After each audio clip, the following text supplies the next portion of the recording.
तमाम हम्द सना तारीफ़ व तौसीफ़ अल्लाह जल्ला मजदूल करीम की ज़ात व बरक़ात के लिए रसूल रहमत शफ़ी मुअज़्ज़म नबी मुहतशम हुज़ूर ख़त्मुल मर्तबत सल्लल्लाहु अलैहि वसल्लम के हुज़ूर नाज़ में अपनी अक़ीदतों, इरादतों और मोहब्बतों का खिराज पेश करने के बाद आली मर्तबत मेहमानान मुहतशम हज़रात, सामीन, ख़वातीन और मर्द हज़रात, बच्चे बूढ़े सबको मोहब्बत से सलाम पेश करता हूँ। अल्लाह आप सबको दुनिया आखिरत की बहारें नसीब फरमाए। पिछले दर्स कुरान के मौका पर सूरह यासीन से कुछ आयात आपके सामने आप तक पहुँचाने की कोशिश होगी। अल्लाह ताला मेरी ज़ुबान पर कलिमतुल हक़ जारी फरमाए। अल्लाह के वो 3 पैगंबर जिन्होंने एक बस्ती में आकर हक का पैगाम दिया और लोगों ने न सिर्फ उनकी मुखालिफत की बल्कि उनको कत्ल करने पे आमादा हो गए। हबीब अन-नज्जार उसी बस्ती का रहने वाला शख्स था। वो अपने घर से दौड़ता हुआ आया और लोगों को कहा कि इन पैगंबरों को कत्ल ना करो बल्कि इनकी इत्तिबा करो। वो पत्थर जो उन पैगंबरों पर बरसने के लिए आमादा थे वो सारे के सारे हबीब नज्जार पे बरस गए और वो शहादत का ताज अपने ज़ेब तन कर चुका। बाद में उन पैगंबरों को भी उन लोगों ने शहीद कर दिया। जब पैगंबरों को और हबीब अन-नज्जार को साहिब यासीन को उन्होंने शहीद कर दिया तो फिर अल्लाह ताला जल्ला शानहू का अज़ाब उस कौम की तरफ मुतवज्जे। कुरान मजीद का अंदाज देखिए। इरशाद फरमाया वमा अंज़लना अला कौमिही मिन बादिही मिन जुंदिन मिनस समाई वमा कुन्ना मुनज़िलीन। और हमने उसके बाद उस कौम पर आसमान से कोई लश्कर नहीं उतारा और ना हमें वहाँ कोई लश्कर उतारना था। इन कानत इल्ला सैहतन वाहिदा, वो तो बस एक ही चीख थी।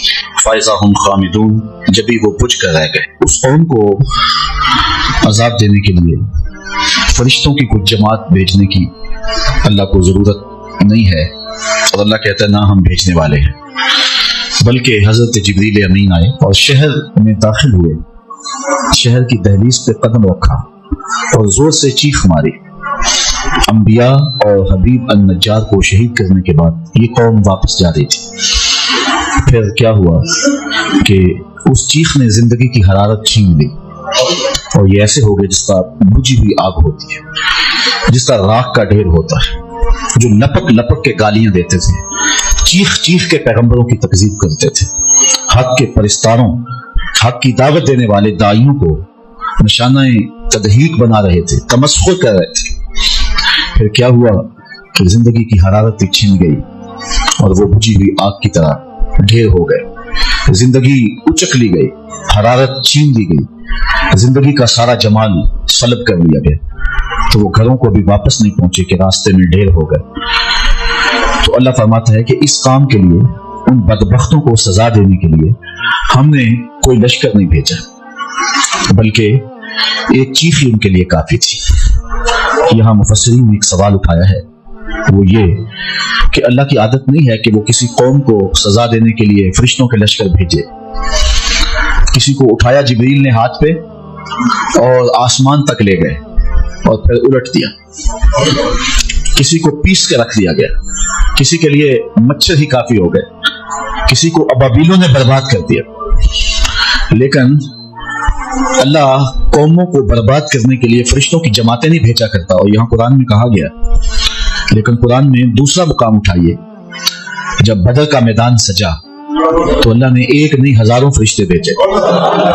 अहज़ाब की जंग लगी तो फरिश्ते आए और काफिरों के खैमों की रस्सियां काटते रहे। तो मुफस्सिरीन यहाँ सवाल उठाया कि रब की आदत नहीं है कि वो फरिश्तों की जमातों को भेजे काफिरों को कत्ल करने के लिए, काफिरों को अजाब देने के लिए। लेकिन बदर में क्या हुआ, ग़ज़वा अहज़ाब में क्या हुआ, वहां जमातें क्यों आई?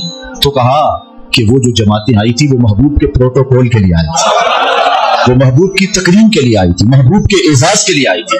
फरिश्ता तो एक ही काफी होता था, दुनिया को बताना ये था कायनात घूमती है मोहम्मद की जुल्फों के गिर्द, कायनात हुजूर के गिर्द तवाफ करती है और ये सारा निजाम मुस्तफा के लिए है। इसलिए अल्लाह ताला ने खास तौर पे वहां फरिश्तों की जमातें भेज करके महबूब को एजाज दिया, महबूब को तकरीम दी।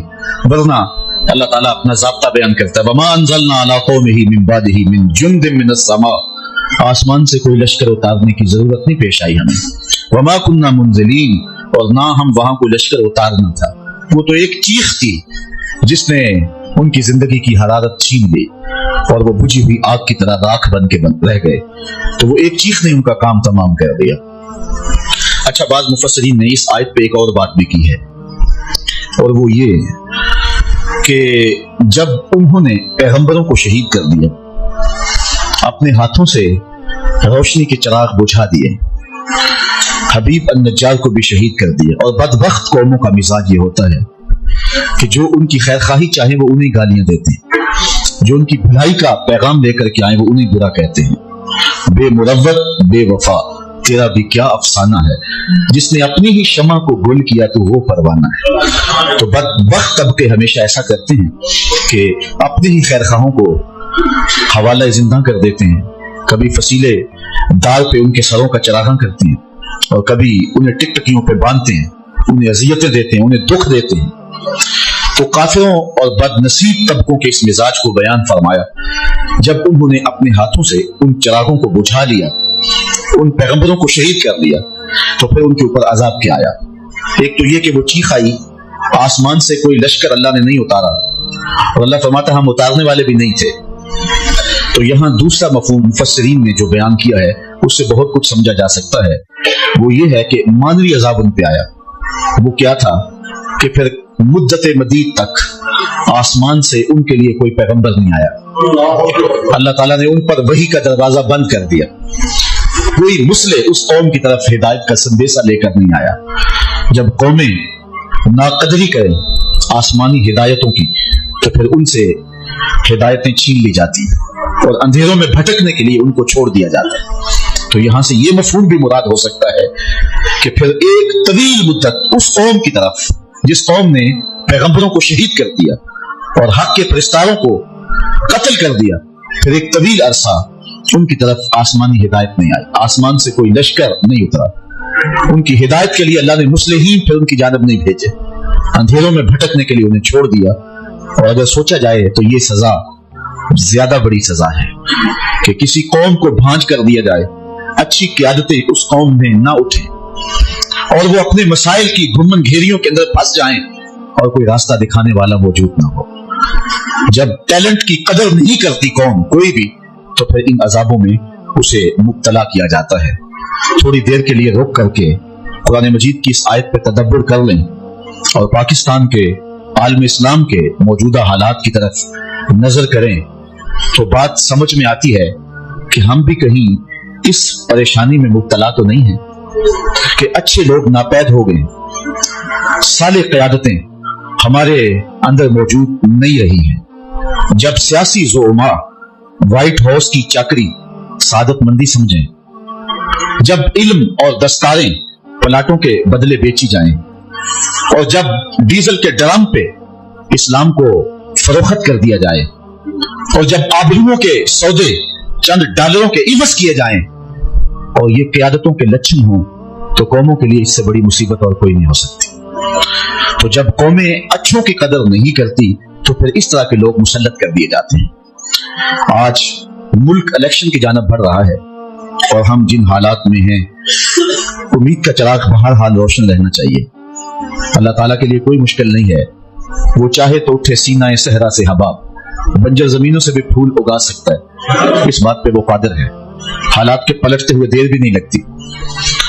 लेकिन अल्लाह ताला की जो आदत है वो ये है कि जब कौमें अपने मिजाज नहीं बदलती, अपनी करतूतें ठीक नहीं करती, तो अल्लाह उन पर रहमत की छतड़ियां नहीं तानता। इस वक्त उम्मीदों के चिराग हम जरूर रोशन रखें, लेकिन मुझे तो हालात जिस तरह अब हैं ऐसे ही दिखाई दे रहे हैं। हदीस में है, हजरत अब्दुल्ला इब्न अब्बास से मरवी है कि हुक्मरानों के दिल अल्लाह के दस्ते कुदरत में हैं। जब लोग अच्छे ना रहें तो अल्लाह उनके दिल लोगों के लिए सख्त कर देता है, और जब लोग अच्छे हो जाएं तो अल्लाह उनके दिल लोगों के लिए नरम कर देता है। किसी ने हज्जाज बिन यूसुफ से कहा था कि तू हजरत उमर का दौरे हुकूमत देखा है, उन जैसा अंदाज़े हुक्मरानी क्यों इख्तियार नहीं करता। ये वो शख्स है कि हजरत हसन बसरी ने कहा था कि पिछली उम्मतों के लोग अपने सारे जालिम ले आएं और एक पलड़े में रख दें, हम हज्जाज बिन यूसुफ को एक पलड़े में रख देंगे, इसका पलड़ा फिर भी भारी होगा। 70,000 शख्स इसने अपने हाथ से काटे, 90,000 लोग इसके हुक्म से कत्ल हुए। तो किसी ने उसे कहा, जुर्रत कर दी, कहा कि तूने हजरत उमर का जमाना देखा है تو ان جیسا انداز حکمرانی کیوں نہیں کرتا؟ تو اس نے جواباً کہا تھا تبازروا اتعمر لکم، تم ابو ذر غفاری جیسی رعایا بن جاؤ، میں عمر جیسا حکمران بن جاتا۔ مجھے کسی نے کہا کہ جاتے جاتے اتنے ارب روپے یہ لوگ جو ہیں وہ آخری دن لے گئے، حقیقت کیا ہے میری بحث اس پہ نہیں ہے، لیکن میں نے اس کا جواب یہ دیا کہ صاحب وہ تو اربوں روپے لے کے جا سکتے تھے، لے گئے، ہم اور کچھ نہیں کرتے تو جاتے ہوئے مسجد سے جوتا اٹھا کے لے جاتے۔ جو ہم کر سکتے ہیں وہ ہم کر رہے ہیں، اور جو وہ کر سکتے تھے وہ کر رہے ہیں۔ میں نے اپنی قبر میں جانا ہے، اپنا حساب دینا ہے، آپ نے اپنی قبر میں جانا ہے، اپنا حساب دینا ہے۔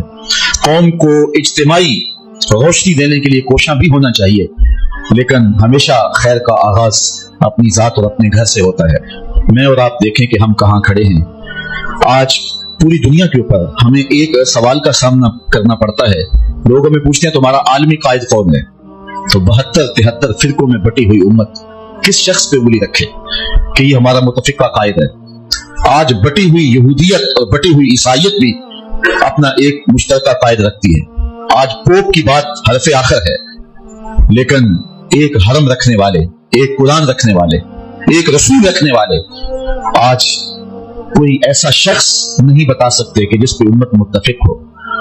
اور فرقوں اور گروہوں کے نمائندے تو آپ کو مل جائیں گے، لیکن امت کا مشترکہ قائد آپ کو نہیں ملے گا۔ کہیں ہم اس عذاب میں مبتلا تو نہیں ہیں کہ ہم نے اچھوں کی قدر نہ کی اور نتیجے کے اندر ہمیں بونے قسم کے لوگ دے دیے گئے اور حقیقی قیادتیں ہم سے چھین لی گئیں، اور اگر ہم اپنی روش تبدیل نہیں کرتے ہیں تو یہ عذاب بڑھتا چلا جائے گا۔ نہ جانے کیا کیا مصیبتیں ہوں گی جو ہمیں دیکھنا پڑیں گی، اور کن کن راہوں سے ہمیں گزرنا پڑے گا۔ جب قوموں کے یہ مزاج ہوتے ہیں تو پھر اللہ کا جو قانون ہے وہ حرکت میں ضرور آتا ہے۔ تو اس قوم نے ان پیغمبروں کی تصدیق نہیں کی، ان کے دست و بازو نہیں بنے، ان کے ساتھ نہیں چلے، پھر کیا ہوا؟ اللہ فرماتا ہے ہم نے آسمان سے کوئی لشکر نہیں اتارا اور نہ ہم اتارنے والے تھے، بلکہ وہ ایک چیخ تھی جس چیخ نے انہیں پیس کے رکھ دیا اور وہ بجھی ہوئی آگ کی طرح ہو گئے۔ یا حسرتن علی العباد، اور کہا گیا ہائے افسوس ان بندوں پر، ہائے افسوس ان بندوں پر، ما یاتیہم من رسول الا کانوا بہ یستہزئون، جب ان کے پاس کوئی رسول آتا ہے تو یہ اس کا مذاق اڑاتے ہیں، یہ اس کا ٹھٹھا ہی کرتے ہیں۔ یا حسرتن علی العباد، یہ قول کس کا ہے؟ قرآن مجید نے جو یہ قول بیان کیا ہے، یہ قول کس نے کہا؟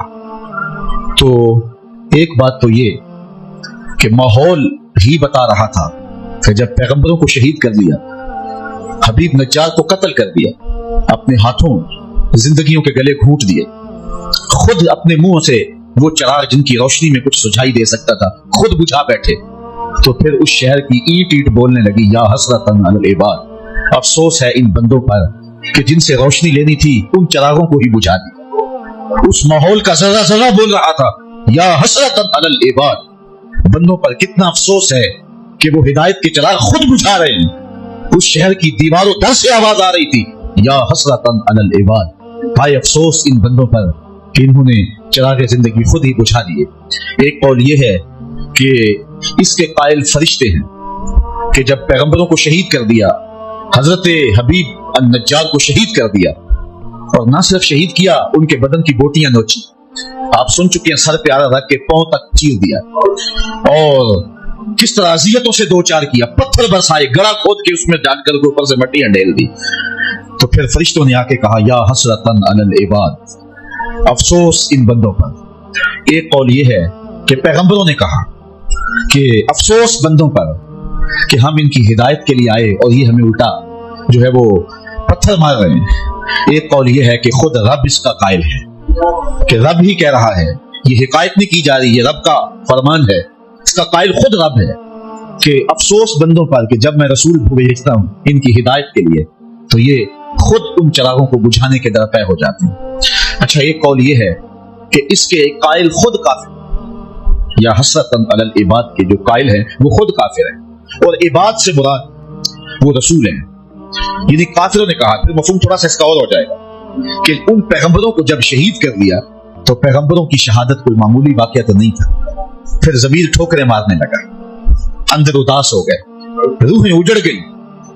جب چراغ روشن تھے اس وقت تو پتھر مار رہے تھے، لیکن جب پتھر مار کے چراغ توڑ دیے، अब अंधेरा फैला, अब अपना हाथ भी सुझाई नहीं दे रहा था। तो अब काफिर खुद ही अफसोस करने लगे, हाय क्या जुल्म कर बैठे, नूर के इन मुजस्मों को तोड़ दिया, हमने चिरागे जिंदगी बुझा दिए, जिनके वजूद से खुशबुएं फूटती थी, हमने उन वजूद से अपने आप को दूर कर लिया। अब वो खुद ही हसरत कर रहे हैं, या हसरतन अलल इबाद, हाय अफसोस कि हमने क्या कर दिया।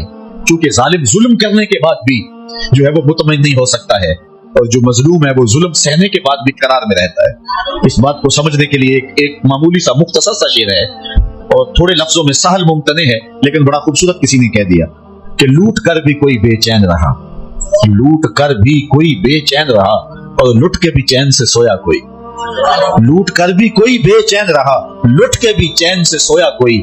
ये लुटे हुए तो जन्नत के बागों में सैर कर रहे हैं, जिनकी हड्डियां तोड़ी जा रही हैं पूरे उनकी नाज बर्दारियां कर रहे हैं, और ये पत्थर मारने वाले अब उदास कर रहे हैं, अब अंधेरे में ठोकरें खा रहे हैं, अब ये कह रहे हैं या हसरतन अलल इबाद। और फिर जब अल्लाह के अजाब की बिजलियां गरजती दिखाई दी तो आप परेशान हो गए कि हाय इन्हीं लोगों के कदमों से चिमट के पनाह मांग लेते, अब हमने वो चिराग भी बुझा लिए, अब इन कड़कती बिजलियों से कौन बचाएगा, अजाब इलाही से कौन महफूज करेगा।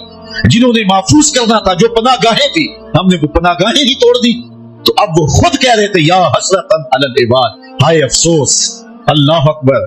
साहिबो, अगर कुरान मजीद की इस आयत के मफहूम को आप दिल में जगह दे चुके हैं और फहम इस बात को कबूल कर चुका है कि अब वो क्या कह रहे हैं, काफिर खुद कह रहे हैं, तो फिर बात समझने में देर नहीं लगती कि जो हक होता है वो खुद ही बोलता है। हक जो होता है उसको दबाया नहीं जा सकता है।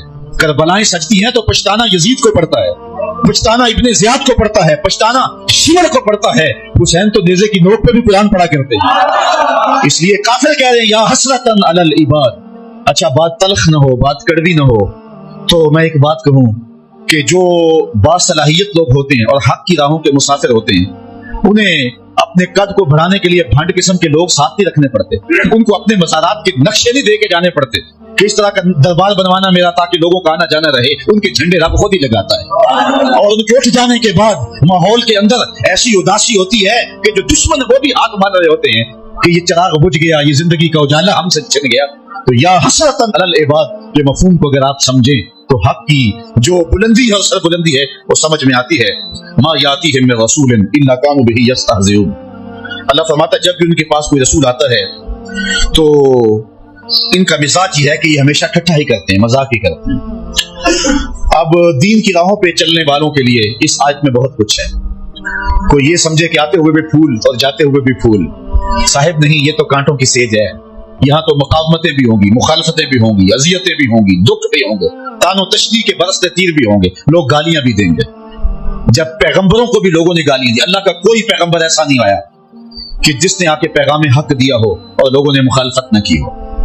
क्योंकि जिसके मफादात पे जद पड़ेगी वो मुखालफत तो करेगा, वो मुकावमत तो उठाएगा, वो ताने तो देगा, वो माहौल साजी मुखालफत में तो करेगा, वो अपनी बदतमीजियों का इजहार किसी न किसी तरीके से तो करेगा। तो साहिब, जब पैगंबरों को भी लोगों ने माफ नहीं किया है, जब पाकबाज हस्तियों को जो वही के उजाले लेकर के आए उनको भी गालियां लोगों ने दी है, तो आज अगर मुबल्लिग राह हक में तकलीफ सहता है तो उसे अज़ुर्दा नहीं होना चाहिए, बल्कि इस बात पे खुश होना चाहिए कि मैं भी पैगंबरों की सुन्नत अदा कर रहा हूँ। मुझे बड़ी अच्छी बात आज बड़ी देर के बाद याद आई। एक जमाना था जब दर्स कुरान का नया नया आगाज हुआ तो लोगों का रुझान हुआ। तो हमारी बस्ती की हालत तो खस्ता ही थी, लेकिन कुछ लोग जब राग़िब हुए तो एक साहब ने एक शोशा छोड़ा और उसने कहा कि इस शख्स के पास जादू है और जो जादू करके लोगों को अपने करीब कर लेता है। तो मेरे एक दोस्त थे पीर भाई, तो वो बड़े अज़ुर्दा से हो गए। अब तो बर्दाश्त की सकत सब में है, क्योंकि रोज जो हो रहा है हमारे खिलाफ, तो अब तो आदत बनती जा रही है, लेकिन उस जमाने में बड़ा मुश्किल था। तो उसने कहा जी फलां ने आपको जादूगर कहा है। तो मैंने कहा अच्छा, हुजूर की ये सुन्नत भी अदा होगी, क्योंकि हुजूर को भी जादूगर कहा गया था। मेरे एक उस्ताद हैं, वो मुझे एक दिन आके कहने लगे कि कुछ लोग कहते हैं कि रज़ा साकिब के पास तस्खीर कुलूब का वजीफा है, और वो सुबह फजर के वक्त जब सूरज चढ़ा हुआ होता है तो सूरज की जानिब मुंह करके पड़ता है, और उसके वालिद साहब ने उसे बताया हुआ है। तो इतने लोगों का जो हुजूम है इसके पास, ये उस वजीफे की वजह से है। तो मैंने कहा उस्ताद जी, अगर आप इजाजत दें तो इस मर्तबा मुस्तफाई इज्तिमा में मैं वो वजीफा बता ही ना दूं सबको। तो मैंने उनको कहा कि मैं इस मर्तबा बताऊंगा। तो खैर मुस्तफाई इज्तिमा के ऊपर जो कैफियत थी تو بات ادھر نہ آ سکی اور میں وہ وظیفہ نہیں بتا سکا. تو چلو آج میں بتا دیتا ہوں. وہ وظیفہ یہ ہے کہ جس نے یہ بتایا ہے کہ فجر کے بعد پڑھتے ہیں اس کو مغالطہ لگ گیا. میں فجر کے بعد نہیں پڑھتا. وہ وظیفہ شروع ہوتا ہے ظہر کے وقت اور ختم ہوتا ہے جا کے رات 2 بجے. اور وہ ایک جگہ بیٹھ کے نہیں پڑھنا پڑتا. وہ کبھی گجرانوالا, کبھی سیالکوٹ, کبھی راول پنڈی, کبھی ساہیوال, کبھی ہڑپے, کبھی کراچی, کبھی بیرون ملک, کبھی مسجد میں, کبھی ہال میں, کبھی گلی میں, کبھی بازار میں. اور وظیفہ پڑھنے کے بعد بس چپکے سے گھر لوٹ جاؤ. پھر کن انکھیوں سے نہ دیکھو کہ پیچھے کوئی خدمت کرنے والا آ رہا ہے یا نہیں آ رہا. اور پھر چپکے سے گھر چلے جاؤ, آرام سے سو جاؤ. 6 ماہ وظیفہ کر کے دیکھ لو, زمانہ تمہارے قدم بھی چومے گا. تو یہ آسان سا وظیفہ ہے, اسے کرو, محنت کرو. یہ ہے تسخیر قلوب کا وظیفہ. تو حق کی راہوں پہ چلو گے تو لوگ کیا کچھ نہیں کہیں گے, گالیاں بھی ہوں گی, بلکہ اب تو گالی سے بات گولی تک جا پہنچی ہے. پہلے لوگ اپنے نظریے کو منوانے کے لیے گلائل دیتے تھے, پھر ممبر و محراب سے گالیاں شروع ہو گئی, اور اب تو بات گولی تک پہنچی ہے, خود کچھ دھماکے تک پہنچ گئی ہے. میرے نظریے کو نہیں مانتے, میری فکر کو نہیں مانتے, تو میں خود کچھ دھماکے سے اڑا کے رکھ دوں گا تمہیں. عجیب رنگ ڈھنگ ہو گئی, عجیب صورتیں ہو گئی. تو ظاہر ہے جس کے مفاد پہ زد پڑے گی وہ مخالفت کرے گا. وہ کیا کسی نے کہا تھا کہ لوگ تو فنکار ہیں اس درجہ کے پل بھر میں, سنگے در کعبہ سے بھی اسنام تراشے. تم کون ہو اور کیا ہے داغ کبابی, لوگوں نے تو مریم پہ بھی الزام تراشے. لوگوں نے تو پیغمبروں پہ, پیغمبر زادیوں پہ, پیغمبر زادوں پہ اور پیغمبروں کے باپوں پر بھی تان و تشنیع کے تیر برسائے. آپ تاریخ نبیوں کی پڑھ کے دیکھ لیں تو مبلغین راہ حق میں دین کا پیغام لے کر چلنے والے, حالات کی تلخیوں اور سختیوں سے گھبرانا نہیں ہے. یہ سورہ یاسین ہمیں سبق دے رہی ہے. تم کس کھیت کی مولی ہو, یہاں تو پیغمبروں کو گالیاں دی جاتی رہی, یہاں تو پیغمبروں کی جو ہے وہ تدحیق کی جاتی رہی ہے. فرمایا ما یاتیہم من رسول الا کانوا بہ یستہزئون. جب بھی ان کے پاس کوئی رسول آتا ہے تو اس کا ٹھٹھا ہی کرتے ہیں, اس کو مذاق ہی کرتے ہیں, اور اس کو جو ہے وہ تان و تشنیع کے تیر اس پہ برساتے ہیں. الم یروا کم اہلکنا قبلہم من القرون انہم الیہم لا یرجعون. اللہ تعالیٰ شاہ فرماتا ہے کیا انہوں نے نہ دیکھا ہم نے ان سے پہلے کتنی ہی سنگتیں ہلاک کر دی, کتنی قومیں برباد ہو گئی, جن کا طوطی بولتا تھا آج باقی نہیں ہے. اللہ اکبر. ارشاد فرمایا انہم الیہم لا یرجعون. اب وہ پلٹ کے بھی نہیں آئیں گے. فرعون گیا تو اب کسی ملک پہ فرعون کے بیٹوں کی حکومت نہیں ہے. فرعون بھی پلٹ کے نہیں آیا. خاقان گئے تو آج خاقان نظر نہیں آتے. تغلق, ایبک, فرعون مصر آج کہاں نظر آتے, جن کا طوطی بولتا تھا آج دنیا ان کے نام بھی نہیں جانتی. میں آپ سے پوچھتا ہوں, یہ میرے جو سننے والے لوگ ہیں ان کی چمکتی پیشانیاں اور ان کی روشن آنکھیں بتاتی ہیں کہ یہ باشعور لوگ ہیں. چونکہ یہاں آ ہی باشعور سکتا ہے, کیونکہ میرے پاس نہ تو لچھے دار تقریر ہے, نہ کان پہ رکھ کر کے میں سر کھینچ سکتا ہوں. تو پھر ظاہر ہے جو ان مقاصد کے لیے آتے ہیں وہ ہمارے مجالس میں تو نہیں آئیں گے. یہاں تو وہی آئے گا کہ جس کے سینے کے اندر جو ہے وہ جستجو کی روشنی ہے. یہاں تو وہی آئے گا کہ جو قرآن مجید کی تفہیم کا نور اور اس کے سمجھنے کا جذبہ سینے میں رکھتا ہے. تو تاریخ کے قاری بھی ہوتے ہیں, اور علماء بھی, اہل دانش بھی, وکلاء بھی, ڈاکٹر بھی, اور پڑھے لکھے سنجیدہ متین لوگ بھی. لیکن اس کے باوجود میں اتنے اس مجمع میں جو کہ انتہائی سنجیدہ اور متین اور سمجھدار طبقہ ہے, اگر میں آپ سے پوچھوں کہ جب حضور تشریف لائے تھے تو اس زمانے میں جس شخص کا طوطی بولتا تھا, سلطنت روم کا شہنشاہ, اس دور کا اوباما کہہ لیں, اس کا نام کیا تھا؟ تو کوئی تاریخ کا تازہ مطالعہ رکھتا ہو تو شاید وہ نام بتا دے, لیکن باقیوں کو اس کا نام یاد نہیں ہوگا. حالانکہ اس دور کا سپر مین, اس دور کا اوباما, اچھا اس دور کے کسرا کا نام بتا دیں, اس دور کے ٹونی بلیر کا نام بتا دیں, تو شاید یہ بھی نام کوئی نہ بتا سکے. یار وہ جن کا طوطی بولتا تھا ان کے نام بھی یاد نہیں ہیں. اور آؤ کسی بچے سے بھی پوچھ لیں کہ حضور کے مؤذن کا نام کیا تھا, تو وہ سر اٹھا کے کہے گا کہ بلال حبشی. تو پھر حق ہی غالب ہوتا ہے, اور حق کے ہی پریرے اور حق کے ہی اجالے ہوتے ہیں. اللہ فرماتا ہے وہ گئے, وہ جو جانے والے ہیں وہ تو پلٹ کے نہیں آئے ہیں. اللہ فرماتا ہے وہ کبھی نہیں آئیں گے. انہم الیہم لا یرجعون. وہ شہنشاہ, وہ تاج کلا جن کے طوطی بولتے تھے, آج ان کا نام بھی باقی نہیں ہے. لیکن کسی بھی منبر اور کسی بھی محراب سے کان لگا کے سنو, محمد کے بلال کا نام بھی باقی ہوگا. تو فرمایا کہ الم یروا کم اہلکنا قبلہم من القرون. دیکھو کہ ہم نے کتنی بستیاں برباد کر دی, کتنی سنگتیں تباہ کر دی. یہ بڑے بڑے محل آج کھنڈرات بنے ہوئے دکھائی دیتے ہیں یا نہیں دیتے؟ یہ سکندر ذوالقرنین کا قلعہ میں نے دیکھا ہے یونان کے اندر, وہ اتنا اونچا کہ حیرت دم ہوتی ہے اور دنیا کے عجائب میں سے ہے. لیکن وہاں حسرتیں ٹپک رہی ہیں, برس رہی ہیں. آج نہ سکندر کا جاہو جلال رہا, نہ اس کا تم تراک رہا. آج وہاں آثار قدیمہ کے طور پہ انہوں نے اس قلعے کو محفوظ تو رکھا ہے, لیکن آج وہاں زندگی کی رمق نہیں ہے, وہاں زندگی کا اجالا نہیں ہے. یا سکندر کے محل میں تو زندگی کا اجالا نہیں ہے, और वैसे करने की कब्र पे भी जिंदगी के उजाले हैं। तो फिर जिंदगी तो ये हुई ना, फिर उजाले तो ये हुए ना, बिलाल की कब्र पे भी जिंदगी के उजाले हैं। या हसरतन अलल इबाद, अफसोस है बंदों पे। और फिर इधर देखिए जिंदगी के नजारे, जिंदगी का जमाल। अल्लाह अकबर। अल्लाह फरमाता है व इन कुल्लु लम्मा जमीउन लदैना मुहदरून, और जितने भी ये हैं सब के सब हमारे हुजूर हाजिर किए जाएंगे। ये जिन्होंने पैगंबरों को शहीद किया, हबीब नज्जार को कत्ल किया, अब अल्लाह के अज़ाब का कोड़ा बरसा, हजरत इस्राईल अलैहिस्सलाम, हजरत जिब्राईल अलैहिस्सलाम ने आके एक चीख मारी और वो बुझ के रह गए, तो क्या काम तमाम हो गया, काम खत्म हो गया? कहा नहीं, ऐसा नहीं होगा। फिर तो काम खत्म हो गया कि वो भी मर गए, एक चीख से बर्बाद हो गए। सजा क्या सही उन्होंने, अगरचे बहुत बड़ी सजा है, लेकिन अल्लाह फरमाता है नहीं, ये एक आरजी सजा है।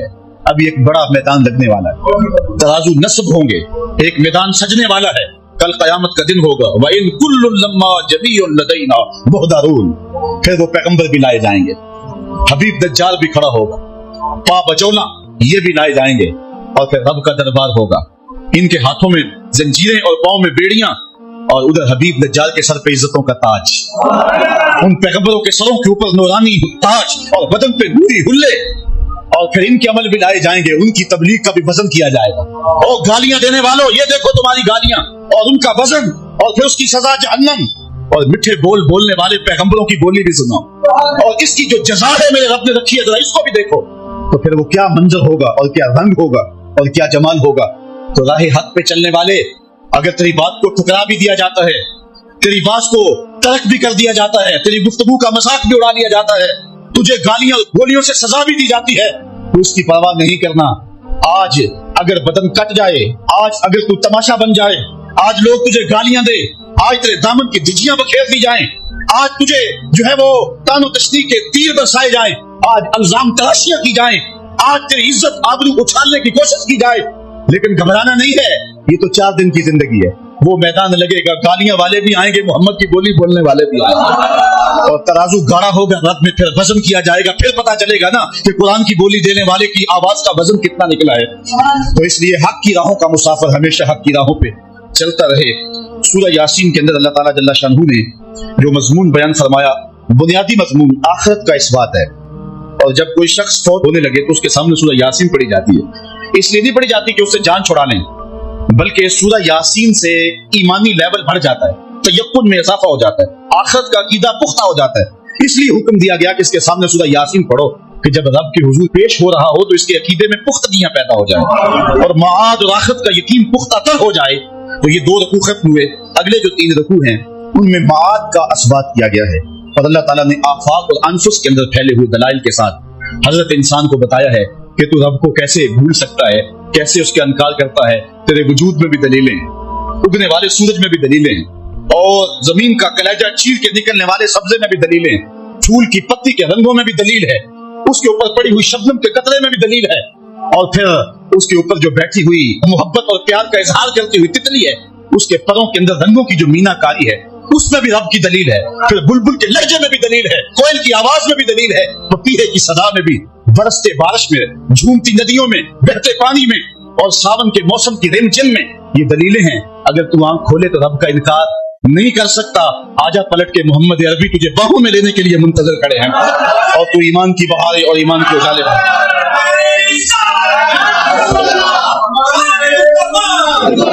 अगर मैं इस मजमून को छेड़ लूं तो वक्त के दामन में इतनी गुंजाइश नहीं है। अल्लाह आपको जज़ा दे, दुनिया दीन की बहारें हम सबका मकसूम फरमाए।